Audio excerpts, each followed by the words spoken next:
Павлодарлық кардиохирургтер жүрекке күрделі операция жасауда мажарлық әріптестерінің тәжірибесіне жүгінбек. Мажарстанның балалар кардиохирургы Проданның жетекшілігімен 12 сәбидің жүрегіне операция жасалады. Олардың бәрі де туа бітті жүрек ақауымен ауыратын нәрестелер. Бұрындары өңір дәрігерлерінің мұндай операцияларды жасауға батылдары бармайтын. Жаңа туған нәрестенің салмағы аз, нәзік келетін сәби жүрегі ауыр операцияны көтере алмайды деген қауіп басым болатын.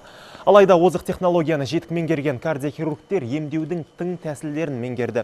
Бұл ретте жылына 1000-нан астам операцияны сәтті жасайтын шетелдік әріптесінің шеберлік сағаты қазақстандық кардиохирургтер үшін аса маңызды болмақ.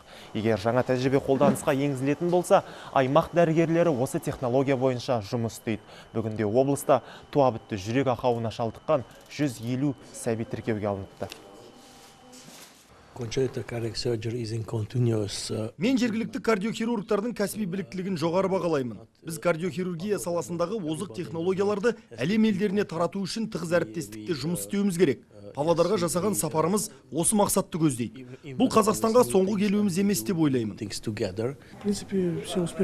Науқастардың жағдайлары жаман емес, айығып келеді. Әрине, күрделі науқастар да бар. Олардың денсаулықтары да біртіндеп жақсара бастаған. Осындай шеберлік сағаттары бізге өте керек.